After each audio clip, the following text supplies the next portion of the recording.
எனதன்பு மேசம் ராசிக்கார நேயர்களுக்கு எனதினிய வணக்கங்க. நம்ம இன்னைக்கு வீடியோ பதிவுக்குள்ள முழுமையா போறதுக்கு முன்னாடி முருகரை மனதார வணங்கிட்டு வீடியோ பதிவுக்குள்ள போகலாங்க. ஓம் முருகா போற்றி, ஓம் முருகா போற்றி, ஓம் முருகா போற்றி. எனக்காக்கும் முருகனே போற்றி. நல்லதே நடக்கும், நல்லது மட்டும்தான் நடக்கும். நம்மளோட மேச ராசிக்காரங்க துணிவு தைரியத்துக்கு பேர் போனவங்க. இவங்க ஒரு முடிவு எடுத்துட்டா அந்த முடிவை அடையிற வரைக்கும் இரவு பகல் உறங்காம உழைச்சுக்கிட்டே இருப்பாங்க. புதிய விஷயங்களை முயற்சி செய்யறதுல இவங்களுக்கு ஆர்வம் கொஞ்சம் அதிகமா இருக்கு. இவங்க நட்புக்கு முக்கியத்துவம் தருவாங்க. அதே நேரத்துல நண்பனுக்காக உயிரை கொடுக்க கூட இவங்க தயங்க மாட்டாங்க.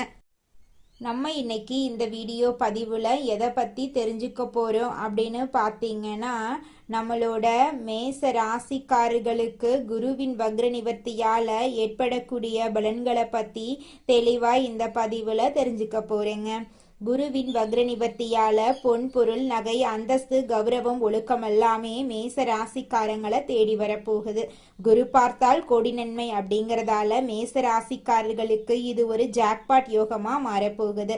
சனி பகவான் ஏற்கனவே வக்ர நிவர்த்தி அடைந்துள்ள நிலையில குருவும் வக்ர நிவர்த்தி அடைகிறது கூடுதல் பலனை உங்க வாழ்க்கைக்கு அள்ளி தரப்போகுது. மேச ராசிக்காரங்க தைரியமானவங்க, தன்னம்பிக்கை உடையவங்க, நீதிக்கு கட்டுப்பட்டவங்க, நேர்மையானவங்க. இவங்க லட்சியவாதிகளா இருப்பாங்க. பொய் சொல்ல தெரியாது, இவங்களுக்கு ஏமாத்த தெரியாது. கோபம் இருந்தாலும் இவர்களிடம் நல்ல குணங்களும் இருக்கும். சூரியன் உச்சம் பெறும் ராசி என்பதால இவர்களிடம் சிறந்த சிந்தனை இருக்கும். குரு பகவான் 121 நாட்கள் பின்னோக்கி நகர்ந்தாரு. குரு என்பவர் ஒழுக்கம், கண்ணியம், கட்டுப்பாடு, பணம், பொருள், நகை எல்லாமே ஆகும்.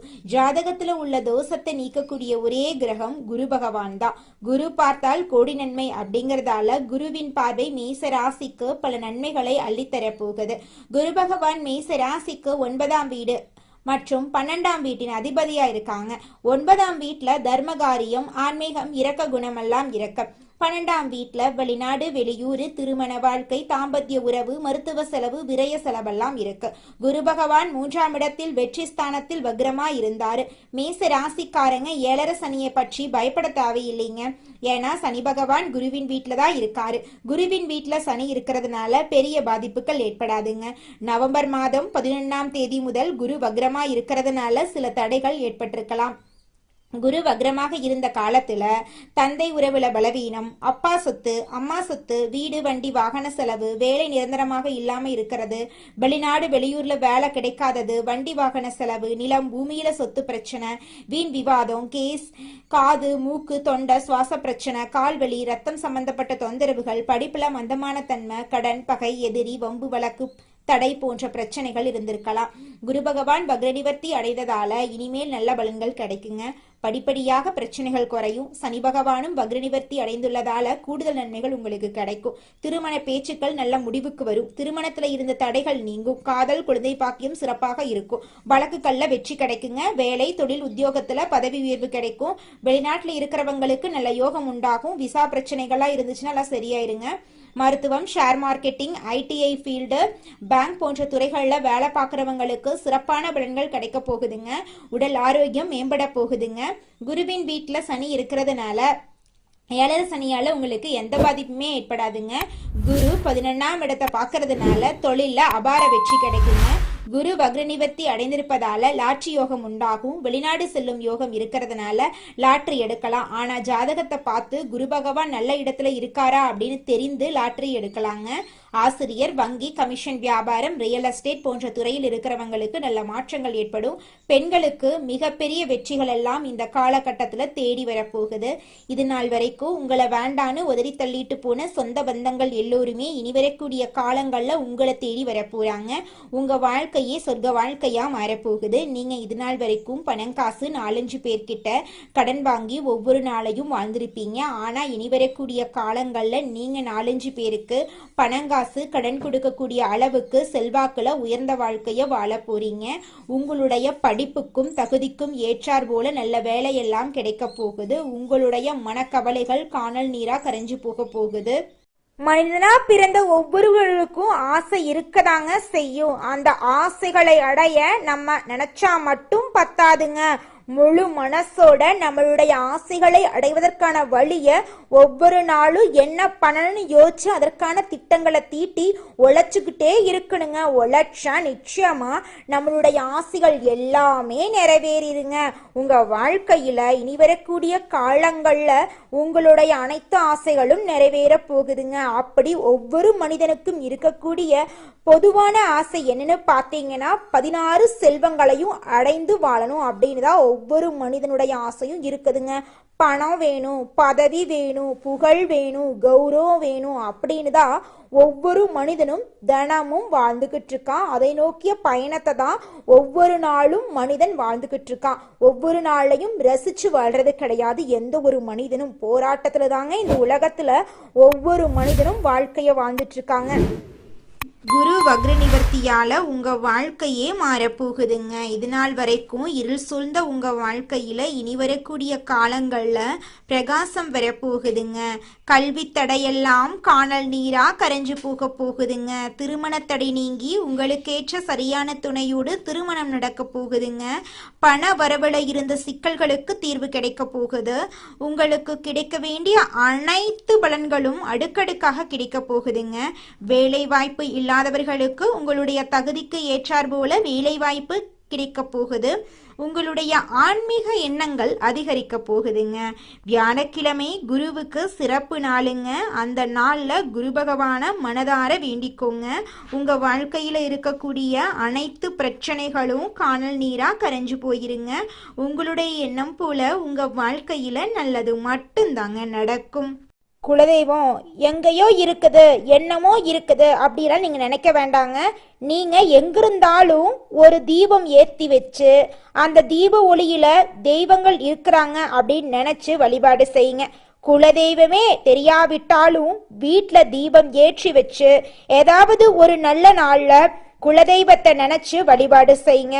குலதெய்வ வழிபாடு குலம் காக்குங்க, குலம் தலைக்கும். முதல்ல குலதெய்வம், அப்புறம் இஷ்டப்பட்ட தெய்வம், அப்புறம் உங்களுக்கு விருப்பப்பட்ட தெய்வங்க. எந்த கோயிலுக்கு போனாலும் என்ன பண்ணாலும் ஏற்றமில்லை அப்படின்னு நீங்க சொல்லுவீங்க. தினமும் எந்திரிச்ச உடனே சூரிய பகவான நமஸ்காரம் பண்ணுங்க. அவங்களுடைய அனுகிரகம் இருந்தா போதும்.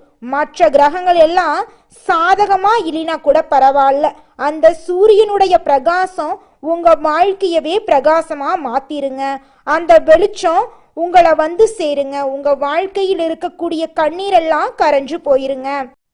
நம்ம இன்னைக்கு இந்த வீடியோ பதிவுல எதை பத்தி தெரிஞ்சுக்க போறோம் அப்படின்னு பார்த்தீங்கன்னா, நம்மளோட மேச ராசியில் இருக்கக்கூடிய ஒவ்வொரு நட்சத்திரக்காரர்களுக்கும் குரு பகவானின் வக்ர நிவர்த்தியால என்னென்ன பலன்கள் ஏற்பட போகுது அப்படிங்கிறத பத்தி தாங்க விரிவா இந்த பதிவுல நம்ம தெரிஞ்சுக்க போறோம். நம்மளுடைய மேச ராசியில் இருக்கக்கூடிய முதலாவது நட்சத்திரம் அஸ்வினி நட்சத்திரம். அஸ்வினி நட்சத்திரத்தில் பிறந்தவங்க தைரியம், தன்னம்பிக்கை, நீதி, நேர்மை, ஒழுக்கம் உள்ளவர்களா இருப்பாங்க. குரு பகவான் மீன ராசியில் உச்சத்துல இருக்கிறதுனால இது நாள் வரைக்கும் திருமணம் ஆகாதவர்களுக்கு இந்த காலகட்டத்துல உங்களுக்கேற்ற சரியான வாழ்க்கை துணையோடு திருமணம் நடக்கும். படிச்சு முடிச்சுட்டு வேலை கிடைக்கல, நான் தேடாத வேலை இல்லை, இது நாள் வரைக்கும் என்னுடைய படிப்புக்கும் தகுதிக்கும் ஏற்ற மாதிரி நல்ல வேலையே கிடைக்கல அப்படின்னு கவலைப்பட்டு இருக்கிறவங்களுக்கு இந்த காலகட்டத்துல நிச்சயமா வேலை வாய்ப்புகள் கிடைக்குங்க. அடுத்ததாக நம்முடைய மேச ராசியில் இருக்கக்கூடிய நட்சத்திரம் பரணி நட்சத்திரம். உங்களுக்கு எப்படி இருக்குன்னு பார்க்கலாங்க. இந்த மாதம் பரணி நட்சத்திரத்தில் பிறந்தவங்க நாகரிகமானவங்க, ஒழுக்கமானவங்க, திறமையானவங்க, அறிவானவங்க. இவங்க ஆசைப்பட்ட விஷயத்த அடைவாங்க. விரய செலவுகள் எல்லாம் இந்த காலகட்டத்துல குறைய போகுது. வெளிநாட்டு யோகம் இவங்கள தேடி வரப்போகுது. இவங்க தனியார் துறையில வேலை செஞ்சாலும் சரி, அரசு துறையில வேலை செஞ்சாலும் சரி, இவங்களுடைய தகுதிக்கும் திறமைக்கும் ஏற்றார் போல பதவி உயர்வு, சம்பள உயர்வெல்லாம் இவங்களுக்கு கிடைக்க போகுதுங்க. இவங்க குடும்பத்துல இது நாள் வரைக்கும் இருந்த அனைத்து பிரச்சனைகளுக்கும் தீர்வு கிடைக்க போகுது. இவங்களுடைய ஆசைகள், கனவுகள் எல்லாமே நிறைவேற போகுது. இவங்களுடைய வாழ்க்கையே சொர்க்க வாழ்க்கையாக மாறப்போகுதுங்க. அடுத்ததாக நம்முடைய மேச ராசியில் இருக்கக்கூடிய நட்சத்திரம் கார்த்திகை. உங்களுக்கு இந்த மாதம் அமோகமா இருக்க போகுதுங்க. கார்த்திகை நட்சத்திரத்தில் பிறந்தவங்க நீதி, நேர்மை, கண்ணியம், கட்டுப்பாடு, ஒழுக்கம் உள்ளவர்களா இருப்பாங்க. இவங்களுக்கு அரசாங்க வேலையில நல்ல யோகம் கிடைக்கும், தலைமை பதவி கிடைக்கும், வெளிநாடு செல்லக்கூடிய வாய்ப்பு இவங்களை தேடி வருங்க. இவங்க குடும்பத்துல இது நாள் வரைக்கும் இருந்த அனைத்து பிரச்சனைகளுக்கும் படிப்படியா தீர்வு கிடைக்க போகுது. திருமணம் ஆகாதவர்களுக்கு திருமண தடை நீங்கி திருமணம் நடக்க போகுது. குழந்தை பாக்கியம் இல்லாதவர்களுக்கு குழந்தை பாக்கியம் கிடைக்க போகுது. பூர்வீக சொத்து ரீதியாக இருந்த அனைத்து பிரச்சனைகளுக்கும் தீர்வு கிடைக்க போகுது. உங்களுக்கு வரவேண்டிய பூர்வீக சொத்து உங்க கையில வந்து சேர போகுதுங்க. உங்களுடைய உடல்நிலை ஆரோக்கியமா இருக்க போகுதுங்க. உங்களுடைய மனக்கவலைகள் காணல் நீரா கரைஞ்சு போக போகுதுங்க.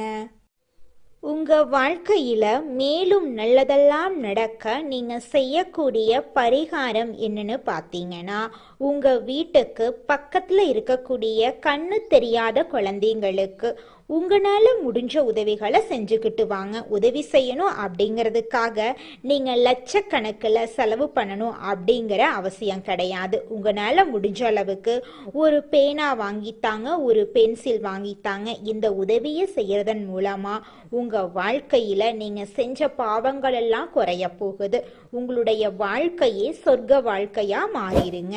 நல்லதே நடக்கும், நல்லது மட்டும்தான் நடக்கும். நன்றி, வணக்கம்.